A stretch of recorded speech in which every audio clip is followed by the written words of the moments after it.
Bonjour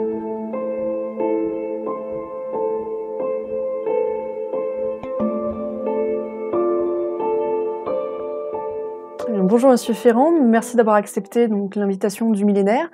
En premier lieu, nous allons vous demander tout simplement de peut-être vous définir en quelques mots pour les spectateurs donc, qui regardent cette vidéo. De façon habituelle, on me présente comme un conteur, comme un passeur d'histoire, a dit un jour Le Figaro, et j'avais bien aimé cette expression. Je fais de l'histoire à la radio d'abord, à la télévision un peu. J'ai écrit de nombreux ouvrages, la plupart sur des thèmes historiques, et pour la première fois, à l'automne dernier, c'était le 1er octobre dernier, j'ai publié un livre qui était un livre plus politique, un conte politique, comme je me suis amusé à le qualifié par référence évidemment au conte philosophique de Voltaire, toute proportion gardée bien entendu et toute révérence due. Ce livre me faisait un petit peu peur, je vous le dis franchement, puisque c'est la première fois que j'exprimais publiquement des opinions. Je ne savais pas comment ça allait être reçu, et j'ai eu la surprise et la satisfaction de constater que le livre était bien, voire très bien reçu, non seulement par les franges de l'opinion qu'il était censé brosser dans le sens du poil, mais aussi par des secteurs un peu plus éloignés de mes idées. Globalement, le livre a été bien accueilli.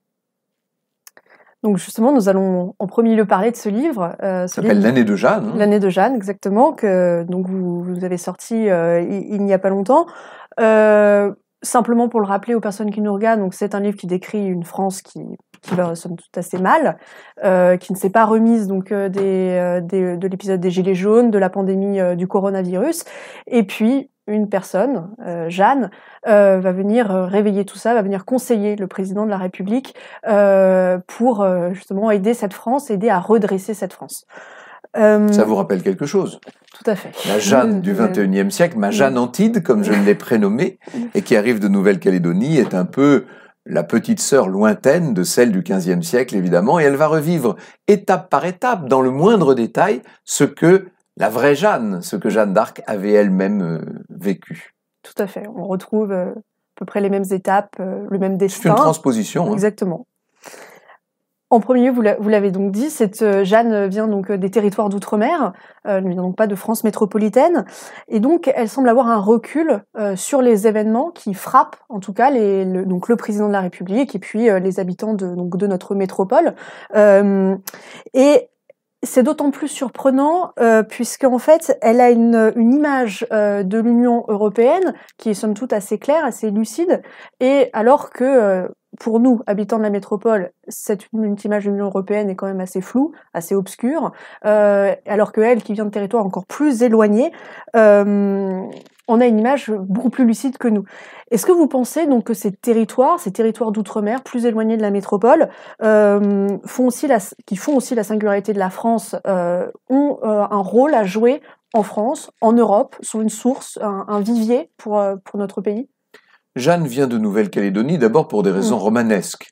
Il fallait transposer les marches de Lorraine, il fallait que je trouve un endroit qui soit le plus loin possible du cœur du royaume, si je puis dire. J'ai choisi les marches du Pacifique, en l'occurrence. Et puis il se trouve que je connais un peu, même assez bien la Nouvelle-Calédonie, donc ça me faisait plaisir de l'évoquer. Je ne pense pas que la lucidité de Jeanne soit liée le moins du monde à son origine géographique. Elle viendrait du Berry, elle serait aussi lucide que venant des confins de Nouméa. En vérité, ça n'est pas ses origines outre-marines, ultramarines qui sont en cause là. C'est sa capacité de voir les choses, de les voir clairement, de les voir avec lucidité. Et c'est d'autant plus étrange qu'elle est elle-même non-voyante, ou qu'elle a perdu la vue à la suite d'une maladie, et cette cécité matérielle se compense par une très grande clairvoyance spirituelle, d'une certaine manière.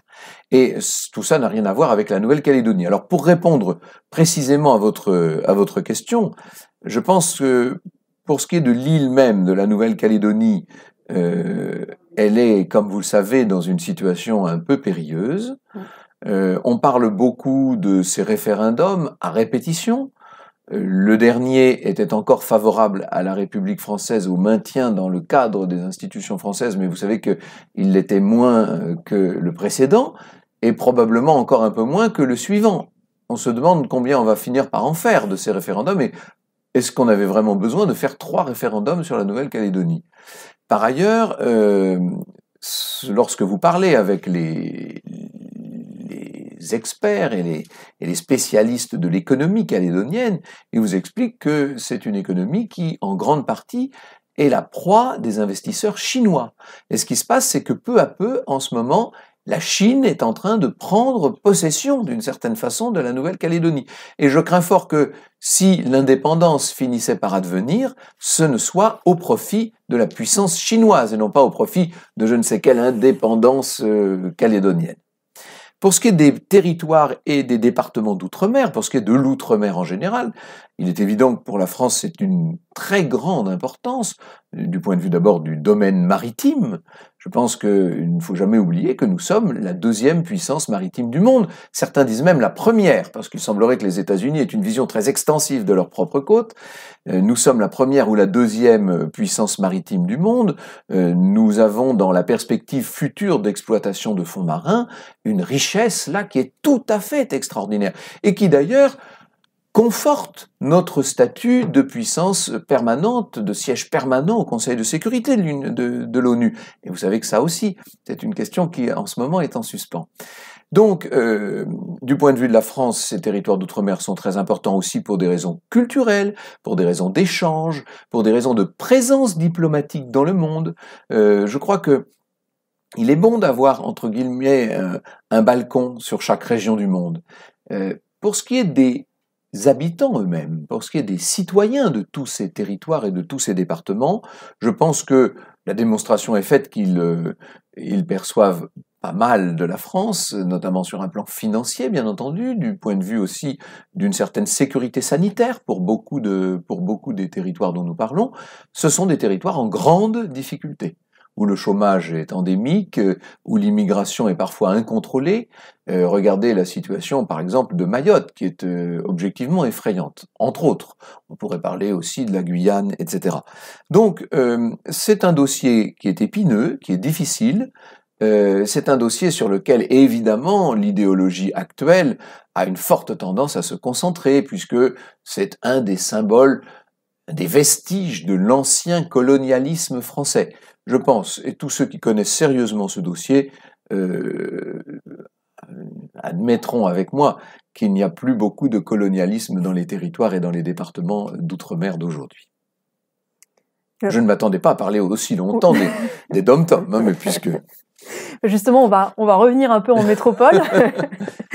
Et donc, ce qu'on voit dans votre livre et ce que vous y décrivez, c'est que le Frexit, la sortie de la France de l'Union européenne, semble être un peu un horizon indépassable à la reconquête donc de la souveraineté de la France, qui est donc un des sujets majeurs de votre livre. Est-ce qu'il n'y aurait pas peut-être une autre voie pour la France et pour retrouver un peu de cette souveraineté qu'elle a perdue et puis pour retrouver sa place dans une Europe, voire dans une Union européenne qui serait plus politique qu'économique? Ah mais tout à fait, mais c'est exactement ce que je pense, pour tout vous dire.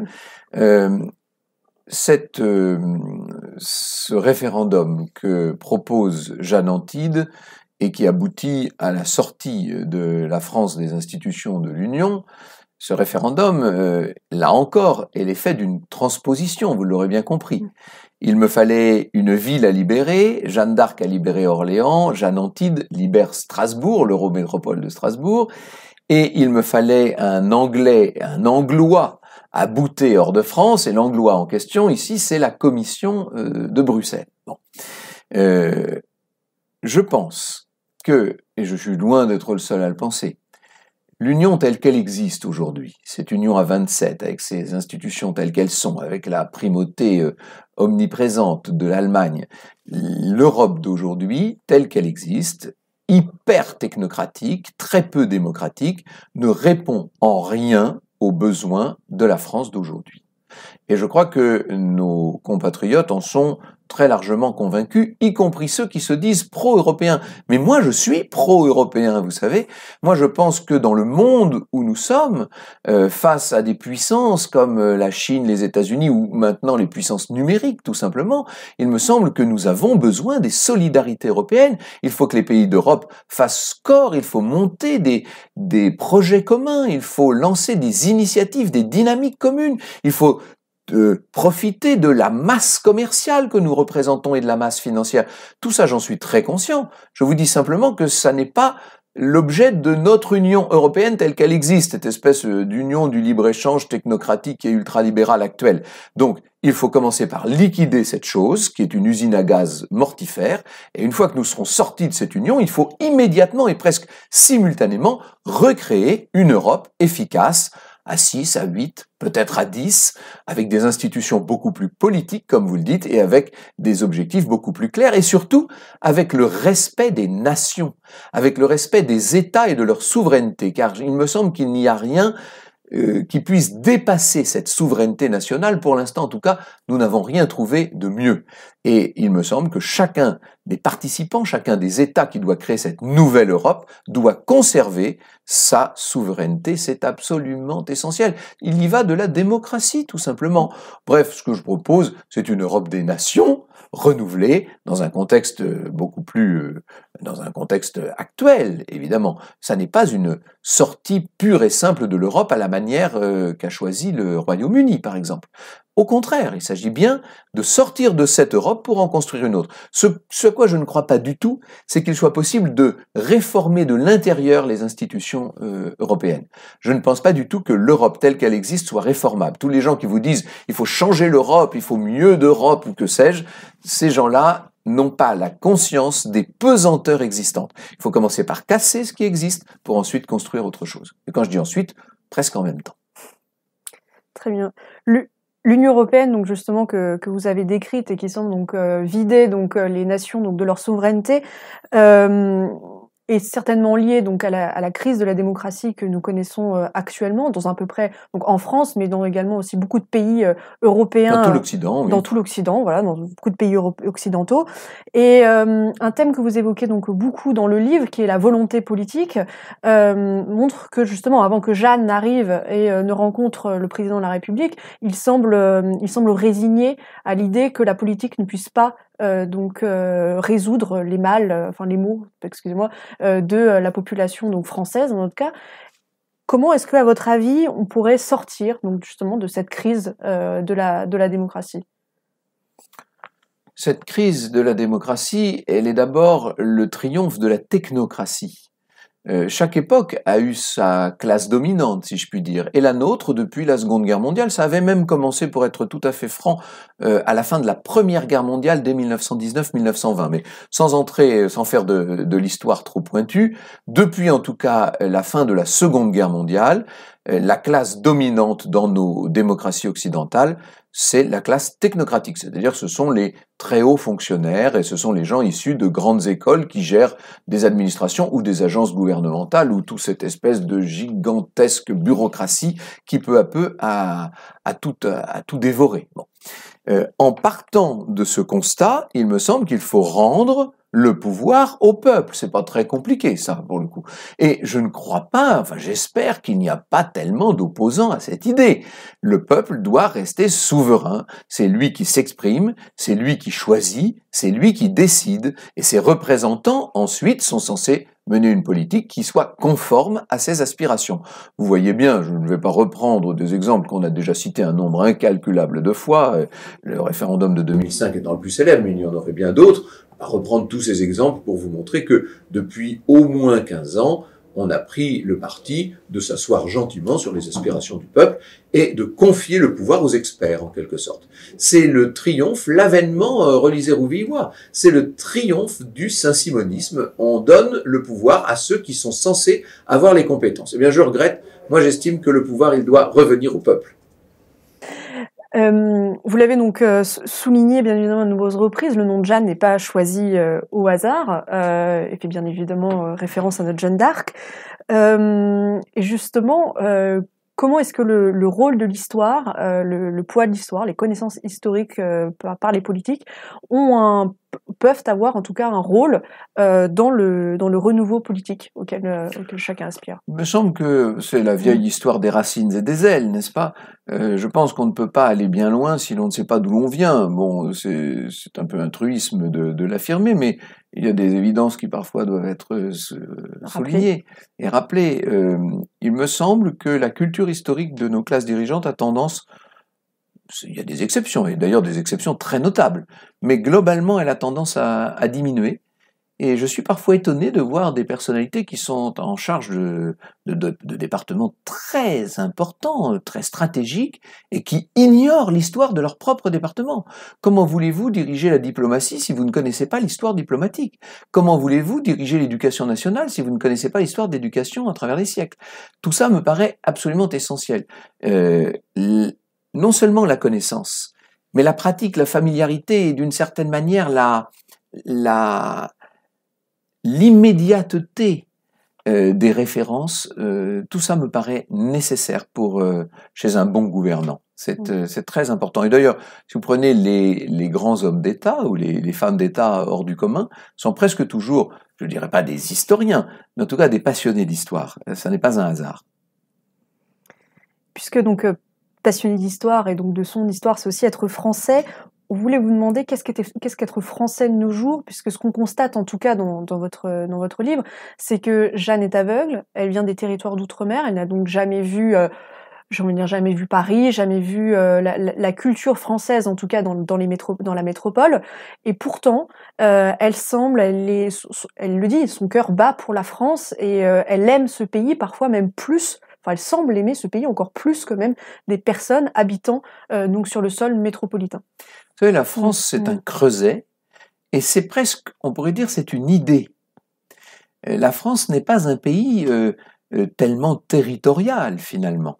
Elle a toujours, depuis sa création même, depuis le baptême de Clovis, quasiment, elle a toujours défendu une forme d'universalité.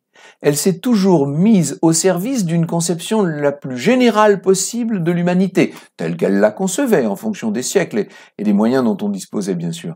Et donc, il ne me paraît pas très difficile, même pour quelqu'un qui n'a jamais humé le parfum de la France ou foulé le sol national, il n'est pas très difficile de se sentir français, voire très français. Il suffit que cette culture, que cette disposition d'esprit vous ait été transmise. La transmission est une chose essentielle de ce point de vue, et Jeanne s'est vue transmettre, en l'occurrence par son père, c'est dit très clairement dans le livre, elle s'est vue transmettre ce legs culturel extraordinaire. Je pense que la France peut apporter beaucoup au monde encore aujourd'hui. Elle a beaucoup apporté déjà. Elle a été une sorte de laboratoire d'idées. Elle a été le berceau et l'accueil d'un christianisme orthodoxe, du catholicisme, pour le dire clairement. Elle a été ensuite le berceau des Lumières. C'est ici que se sont répandues un certain nombre d'idées sur la liberté, cette spiritualité, cette liberté, et puis cet art de vivre également, cette forme d'humanisme assez particulière. Tout ça, c'est la France. Tout ça, c'est ce qui fait le suc particulier, l'exception française, si j'ose dire. Et il n'y a pas besoin d'être, encore une fois, regardez Napoléon III par exemple, qui était un amoureux de la France jusqu'à la dernière de ses fibres et qui n'avait quasiment jamais vécu en France avant d'y revenir pour être élu président de la République. Justement, cette France que vous décrivez, cette France avec de la grandeur, actuellement on a l'impression qu'elle n'existe plus, qu'elle est en déclin ou en décadence, on en discutera certainement après. Et dans votre livre, justement, donc on se retrouve à peu près dans la même situation. Jeanne semble être un peu le dernier recours, un peu la femme providentielle qui va pouvoir réveiller tout ça. Est-ce que vous croyez donc à l'homme ou à la femme providentielle? Et puis est-ce que vous croyez aussi à l'homme, ou encore une fois à la femme du siècle? Je crois au génie des nations. Il me semble que chaque peuple a son génie propre, sa façon d'être, de penser, d'agir. Il y a une psychologie collective, allemande, anglaise, italienne ou française, incontestablement. Et parmi les traits dominants de la France, il y a, c'est vrai, le rapport au chef. Ça doit remonter aux Gaulois, hein, très probablement. Vous savez que nous avons été pendant très longtemps une population gauloise ou gallo-romaine qui certes a accueilli toutes sortes d'influences, qui a été modifiée par les grandes invasions des 5e, du 6e siècle, par évidemment l'héritage romain, etc. Et puis ensuite, il y a eu toutes sortes d'apports qui sont arrivés alors beaucoup plus tard, à partir du 17e siècle. Mais en tout cas, la population est une population gauloise et cette population, elle se réfère volontiers à un chef. Et c'est un fait que dans l'histoire de France, à chaque fois que nous avons tutoyé le ravin et que même nous avons commencé à descendre dans le gouffre, à chaque fois, c'est un homme providentiel qui nous a sortis de là. L'homme ou la femme providentielle, puisque en l'occurrence, vous avez bien vu que moi, je parlais de Jeanne d'Arc et que Jeanne d'Arc est une femme providentielle. Elle est la seule de ces figures providentielles à avoir été féminine. Elle nous est peut-être d'autant plus chère. Je vous remercie. Alors, vous vouliez me demander si aujourd'hui encore nous aurions recours à un homme ou à une femme providentielle. Je pense que oui. Il me semble simplement que pour l'instant, cette personne ne s'est pas encore identifiée. On n'a pas réussi à la repérer dans le paysage politique. Peut-être viendra-t-elle de l'extérieur du monde politique, je n'en sais rien. Je suis quasiment sûr en tout cas que la sortie de cette terrible crise que nous traversons et qui est, comme vous l'avez dit, une crise occidentale plus que française, la sortie de ces crises se fera par l'intermédiaire d'une haute figure. Oui, je le crois. Nous allons maintenant enchaîner sur un sujet peut-être un petit peu plus d'actualité et sortir donc de sujets quoique passionnants sur votre livre pour évoquer celui des présidentielles, notamment donc de la présidentielle de 2022. Et donc vous voulez justement vous poser une question autour de donc ce débat qui est très attendu, pratiquement fataliste en fait entre Marine Le Pen et Macron. Comment est-ce que vous analysez justement le climat politique actuel qui semble se figer autour d'un match indépassable entre ces deux candidats? Ce n'est pas le débat qui se fixe autour de ces deux figures, ce sont les médias. Et je crois qu'il est très important que les citoyens, que le corps électoral, là encore, se réapproprie le pouvoir, donc l'élection. Ce n'est pas aux médias à décider qui sera au deuxième tour et qui devra débattre lors de la fameuse grand-messe finale. C'est aux gens eux-mêmes. Et donc, je pense qu'il est vraiment beaucoup trop tôt pour savoir qui sera en lice, mais ce qui est certain, c'est qu'il ne faut pas laisser une fois de plus aux médias le soin de nous dire qui va devoir se battre. Vous savez, on a vécu ça a été incroyable ce qui s'est passé en 2017. On a monté Marine Le Pen en épingle. On nous a dit ce sera elle a même des chances de gagner, etc. Je me demandais pourquoi des chaînes comme BFM ou comme d'autres qui ne sont pas particulièrement favorables au Rassemblement national. Je ne sais pas si à l'époque c'était déjà le Rassemblement national ou encore le Front national, peu importe. En tout cas, des chaînes qui n'étaient pas très favorables à cette tendance mettaient Marine Le Pen en avant. Je me disais, mais j'ai compris ensuite que c'est un moyen d'évincer tout le reste. C'est le principe du paratonnerre, vous savez, vous montez un candidat en épingle et ensuite ce candidat vous le diabolisez, vous dites regardez il est un danger pour la démocratie, pour l'histoire, pour la culture, etc. Et donc, ça veut dire que du coup les gens vont se rabattre forcément sur son concurrent. Et donc c'est une façon d'orienter les votes. Donc il faut arrêter avec ça. Il faut que les gens d'eux-mêmes choisissent parmi les candidats qui voudront bien se présenter en toute indépendance le plus possible, qu'on arrête de se laisser farcir le cerveau par tout ce discours médiatique. On vient de le subir là avec la crise du virus. On a dans cette affaire de Covid-19 littéralement lavé le cerveau des gens. On va pas recommencer maintenant avec la campagne de 2022. Tout à fait, nous souhaitons le plus possible donc que justement le jeu des médias joue et influe le moins possible sur la présidentielle de 2022 et puis justement, outre le retrait des médias, qu'est-ce qui pourrait troubler ce match présidentiel tant annoncé? Vous savez, pour qu'une élection présidentielle se déroule dans de bonnes conditions, il faut quand même qu'il y ait un climat à peu près serein. Alors, si on regarde bien l'histoire des élections présidentielles en France, on se rendra compte que la sérénité n'a en gros jamais été au rendez-vous des différents scrutins. Mais tout de même, si la crise économique, sociale, politique, culturelle, sanitaire est immense, si le pays est ravagé, si tout s'en va dans tous les sens, il va être très difficile, évidemment, d'avoir la tête froide pour élire un président ou une présidente. Ça va être un peu compliqué. Est-ce que pour autant, ça veut dire qu'il faut définitivement laisser le pouvoir aux experts et reporter le scrutin? Alors non, encore moins, vous voyez, c'est très complexe cette affaire. En tout cas, il est évident que pour que ça se passe bien, il faudrait être à peu près certain qu'il n'y aura pas de crise majeure. Ça se rapproche 2022 quand même, hein, nous n'en sommes plus si loin. Là. Justement, ouais, donc en termes de crise, il y aura certainement donc la crise économique et sociale qui va certainement découler donc de la crise sanitaire que nous connaissons maintenant.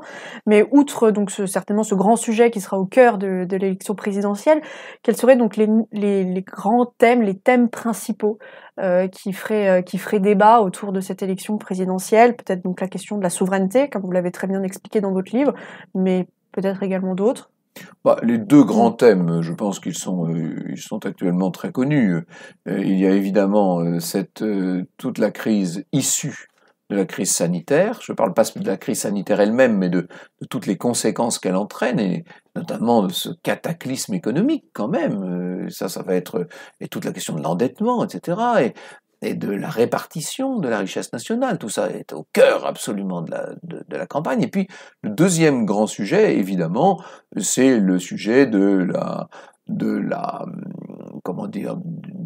culture dominante en France, et notamment, bien sûr, de l'islamisme. Ce sont les deux grands sujets.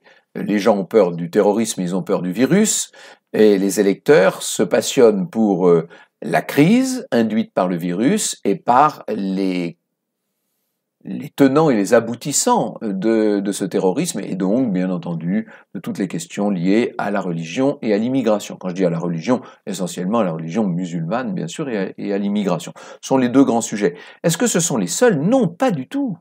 Je crois que nous devrions nous intéresser beaucoup à la question de la souveraineté, c'est absolument essentiel, c'est presque le b.a.-ba, c'est ce que j'ai voulu dire dans ce livre sur Jeanne, que les gens reprennent le contrôle de leur destin, c'est fondamental. On devrait s'intéresser à la question numérique également. Nous sommes en train de basculer dans un univers complètement différent, où les grandes puissances ne sont plus ce qu'elles étaient, où la puissance même des États est remise en question, et même leur politique monétaire à travers les monnaies parallèles comme les bitcoins, par exemple. Donc ça, ce sont des grands sujets qui méritent évidemment d'être traités. Et puis, il y a un sujet qui, moi, me paraît le plus important de tous. C'était Hélène Arweiler qui disait ça, mais enfin, nombreux sont ceux qui l'ont dit. Churchill aussi l'avait dit à un moment crucial de la Seconde Guerre mondiale. C'est la question de la culture et de l'éducation. Une grande partie des problèmes que nous affrontons aujourd'hui sont des problèmes directement liés à un défaut d'éducation. Je pense que depuis maintenant de nombreuses années, depuis probablement 4, peut-être 5 décennies, on a voulu supprimer la transmission, la notion magistrale de transmission d'un savoir, d'apprentissage, d'excellence, de dépassement, d'émulation, de concours, toutes ces notions absolument essentielles qui sont pas très agréables à vivre, qui peuvent être très pénibles dans la vie privée, mais qui dans la vie publique sont la base de la santé. Et donc l'éducation et la culture, que je ne dissocierai pas d'ailleurs, me paraissent une question absolument primordiale à mettre au premier rang de toutes. Donc vous l'avez dit, on va avoir certainement des nouveaux thèmes, certainement nouveaux et cruciaux lors de cette élection présidentielle. Et puis on l'a dit aussi, on est dans une situation un peu particulière. Nous avons la crise du coronavirus qui pèse beaucoup dans l'actualité et certainement qui pèsera beaucoup dans le débat. Est-ce que vous pensez, outre ces sujets-là, que nous nous retrouvons dans une situation inédite au sein de la Ve République? Oui, non seulement de la Ve République, mais de toutes les républiques, et même, je dirais, peut-être de l'histoire de France.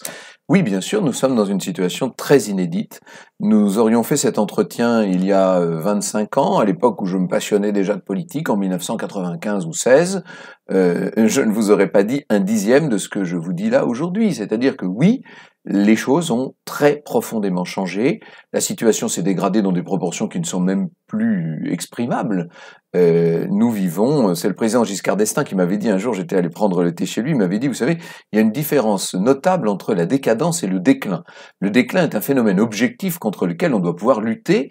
La décadence est un phénomène subjectif contre lequel on ne peut rien. Il avait ajouté, j'ai le regret de vous annoncer que nous sommes en pleine décadence. Et alors là, à sa façon, vous savez, il avait marqué un silence giscardien et il avait ajouté, et d'ailleurs, je me demande depuis quand. Et je ne vais pas oser lui dire, peut-être un peu depuis vous quand même, Monsieur le Président, parce que c'est vrai que c'est depuis le milieu de la décennie 1970 que la situation a eu tendance à décliner en France, sur tous les plans. Et d'abord, encore une fois, sur celui de l'éducation. Ce qu'il y a d'inédit aujourd'hui, c'est que nous sommes à un stade de décomposition où les choses peuvent aller vite, voire très vite, où elles peuvent s'emballer, où l'on peut arriver dans une situation qui est quasiment irrémédiable, en tout cas dans un cadre donné. C'est une question de dynamique et de polarité. Vous savez, la politique ne se fait que sur ces deux notions, que sont la polarité, la polarisation d'une force, où la force s'engage-t-elle, et avec quelle dynamique, dans quel sens, d'une certaine manière. Quand vous percevez non pas les rapports de force, mais les dynamiques et les polarités, vous comprenez mieux ce qui est à l'œuvre. Or, ce qui est à l'œuvre en ce moment, un peu à la manière, je vais vous donner une image très simple, qui est une image météo climatique, si vous voulez. Nous sommes dans une période, nous, de dépression, comme quand il y a des dépressions qui apportent du vent et de la pluie, vous savez. Nous ne croyons plus en nous-mêmes, nous n'avons plus cette énergie, cette volonté, cet allant qui crée ce qu'on pourrait appeler un anticyclone et qui donne le beau temps. Nous sommes dans le doute, dans le repli, dans l'inquiétude. Et donc ça attire la pluie. Et exactement comme en météo, les zones dépressionnaires attirent évidemment les zones anticycloniques, par essence même. Et donc ça veut dire que des cultures ou des pays ou des minorités qui sont animées par des foi très grandes, par des volontés très actives, par des espérances ou des ambitions folles, vont venir s'installer là où nous créons du vide. La nature a horreur du vide, dit-on, eh bien, en politique, c'est la même chose. C'est-à-dire que si vous-même, vous ne savez plus ce que vous voulez, vous ne savez plus où vous allez, vous n'êtes plus fier, vous n'êtes plus heureux, vous n'êtes plus rayonnant, eh bien, il y a des gens plus fiers, plus rayonnants, plus décidés qui vont venir, en quelque sorte, prendre votre place. C'est ce à quoi nous sommes confrontés à très brève échéance. Et si nous ne sommes pas capables de réenchanter notre monde et notre culture, si nous ne sommes pas capables de recréer un anticyclone par la force de nos valeurs et par l'envie de nos aspirations, eh bien, malheureusement, je crains que nous ne soyons morts à brève échéance. Je dis bien à brève échéance. Avant, on pouvait dire à court et moyen terme, je me rappelle, ou il y en a même qui disaient avant à long terme, et Keynes disait à long terme, nous serons tous morts. Mais là, malheureusement, il ne s'agit plus de long terme, il s'agit de brève échéance. Justement, devant ce constat, est-ce qu'il y a peut-être une note d'optimisme? Est-ce qu'il y a peut-être une possibilité pour notre pays justement de se relever et puis même de faire face, alors de se relever, puis également de se faire face à ce que Marcel Gauchet avait appelé le malheur français? Oui, c'est ça, c'est le malheur français. Je pense que tout n'est pas perdu. Ce qu'il y a d'extraordinaire dans la France, c'est trois choses. Et ça, c'est ce que l'histoire de France a fini par m'apprendre. D'abord, c'est que ce pays est quasiment inépuisable dans ses ressources naturelles, si l'on veut bien ne pas consacrer les meilleures terres agricoles à des banlieues pavillonnaires qui sont en train de proliférer d'une manière cancéreuse, donc ça c'est très important aussi, voilà encore un grand sujet à traiter, inépuisable aussi dans son économie et dans ses économies, dans son épargne. L'épargne française est une des plus importantes au monde par habitant.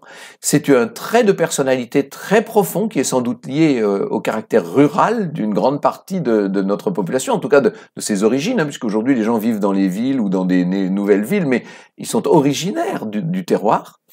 Et cette épargne, cette richesse à la fois naturelle et financière est un atout considérable Donc tout n'est pas perdu de ce point de vue. La deuxième chose, c'est que, et le général de Gaulle le disait dans l'introduction de ses mémoires de guerre, ce pays qui peut certes connaître des défaites achevées, peut aussi connaître des succès accomplis. Il est capable de grandes choses.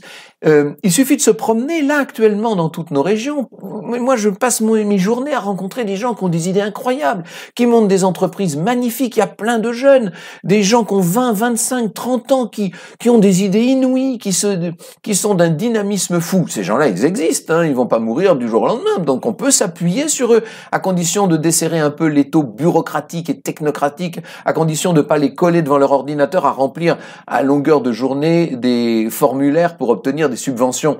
Si on les laisse agir et s'épanouir d'eux-mêmes, on doit pouvoir obtenir quelque chose. Et puis, et c'est la troisième des grandes chances françaises, c'est que nous avons beaucoup d'imagination. Il y avait une époque dans les années 70, à l'époque de la crise pétrolière, c'était au moment du second choc pétrolier, il y avait une pub à la télé qui disait « En France, on n'a pas de pétrole, mais on a des idées ».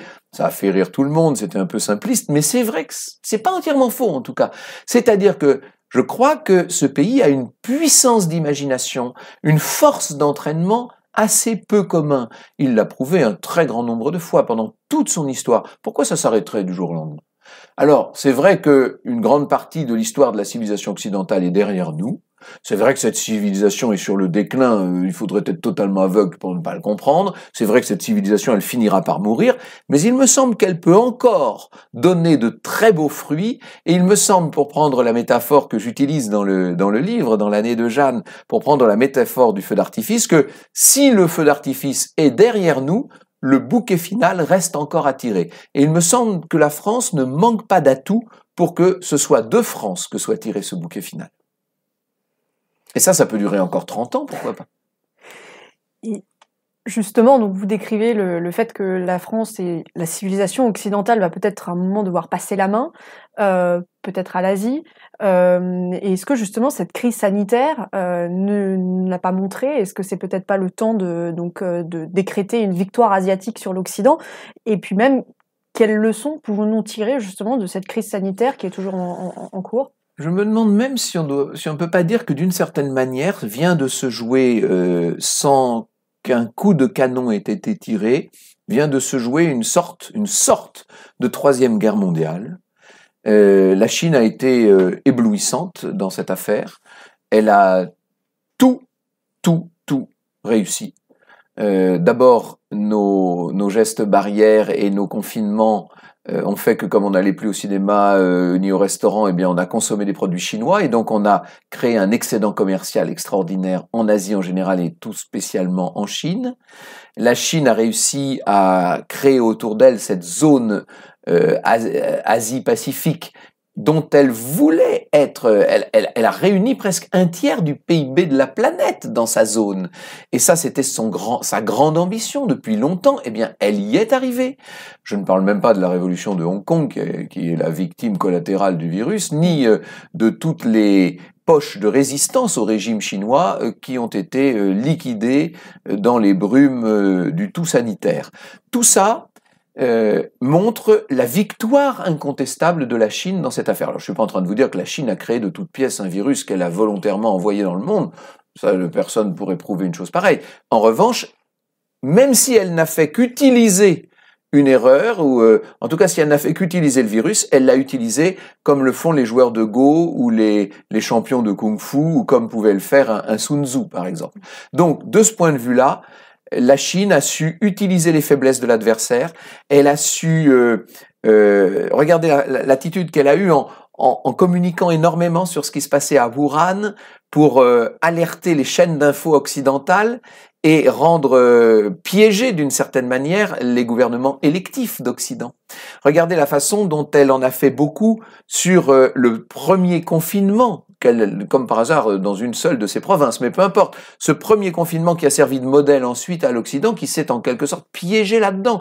Et en même temps, ça boostait son industrie pharmaceutique et son industrie électronique. C'est un coup de maître général. Les Chinois ont joué magnifiquement, ils ont gagné, ils nous ont battus à plat de couture, et ce qu'il y a de plus fort encore, c'est que on a l'impression que nous les aidons dans cette affaire. Ça, c'est plus étrange. On a l'impression que l'Occident ne fait qu'aider la Chine à remporter une éclatante victoire dans cette histoire. Regardez ce qui s'est passé avec le traité de libre-échange de l'Union européenne. Absolument magnifique. Quelques industriels allemands sont suffisamment puissants dans les instances européennes pour amener l'Union européenne à signer ce traité inégal qui paraît être la riposte chinoise aux anciens traités inégaux du 19e siècle. C'est hallucinant. Mais justement, face à cette victoire chinoise, il y a un autre conflit. Donc là, on a surtout parlé du conflit européen, voire peut-être même occidental, mais il y a un conflit en particulier qui est celui avec les États-Unis. À voir ce qui devient avec l'élection de Joe Biden. Mais en tout cas, on a un conflit Amérique-Chine qui polarise en ce moment le monde. Comment est-ce que vous voyez l'issue de Je pense qu'il faudrait que nous comprenions que ce n'est pas un conflit Amérique-Chine, c'est un conflit Chine-Occident. Et ce conflit Chine-Occident, il se soldera par la victoire de la Chine.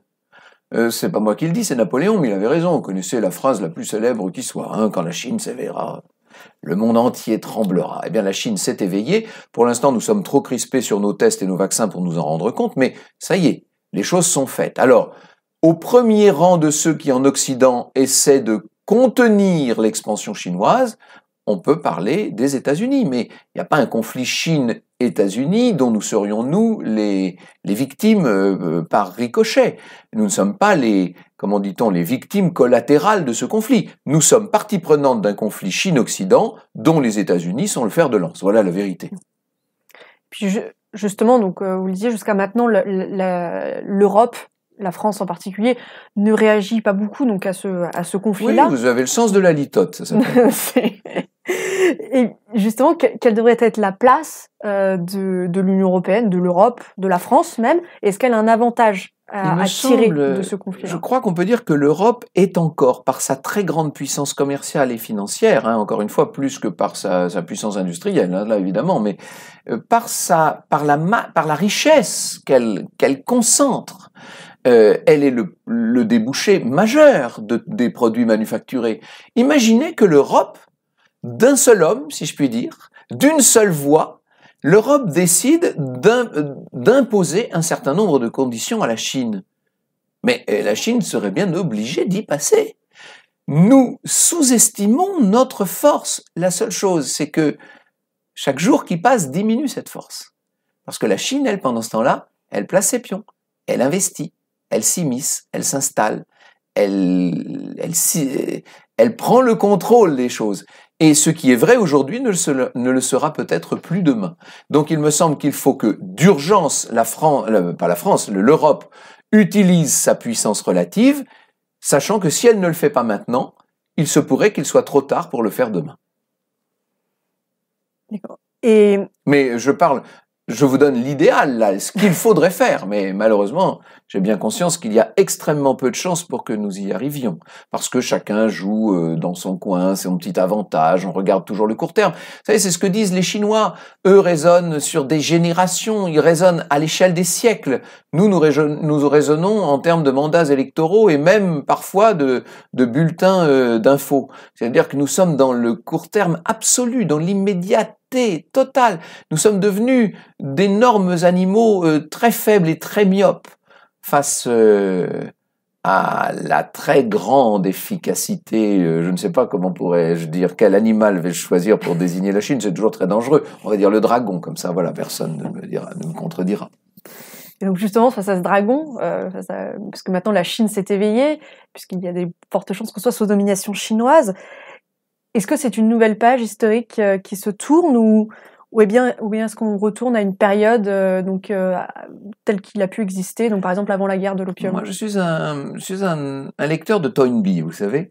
Arnold Toynbee a littéralement bercé mon adolescence et Toynbee expliquait, lorsqu'il créait dans la lignée d'Oswald Spengler, d'ailleurs, hein, ce grand historien britannique, ce Toynbee, dans la lignée du grand historien allemand Spengler, disait que les civilisations naissent, se développent et meurent selon un certain nombre de modèles. Alors lui mettait en avant le modèle hellénique, le modèle chinois, le modèle juif, etc.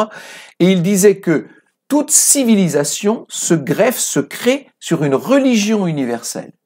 Il me semble que ce qui manque à la puissance chinoise pour devenir j'allais dire la révolution, pour devenir la civilisation de demain ou d'après-demain, c'est une religion universelle. Quelle sera la religion sur laquelle la nouvelle civilisation chinoise créera le monde de demain? Je pense que ce sera une religion syncrétique. Je pense que la Chine le fera probablement beaucoup plus en accord et en complicité avec les États-Unis que ce que l'on croit. Il pourrait s'agir d'une forme de néo-christianisme chinois. C'est en tout cas ce que prétend Philippe Fabry dans un livre que je vous recommande et qui s'appelle L'histoire du siècle à venir. Justement dans ce monde de domination chinoise et donc d'une Europe et d'une France dominée et influencée en tout cas par la société chinoise, comment est-ce que vous voyez cette Europe et cette France à venir? Et puis est-ce que justement on va retrouver donc le même mode de vie que celui existant déjà en Chine? On l'a vu déjà récemment avec la crise sanitaire. On a retrouvé le confinement qui a été appliqué à Wuhan. On a retrouvé beaucoup d'éléments qui ont été appliqués en Chine. Je vous parlais à l'instant de Philippe Fabry. Philippe Fabry compare l'Europe en général au monde grec. Si on fait un parallèle avec le monde antique, les États-Unis c'est Rome, la Russie c'est Carthage, la Chine ce sont les Gaules au sens large, et donc nous, Européens, nous serions le monde grec et la France serait plus ou moins Athènes.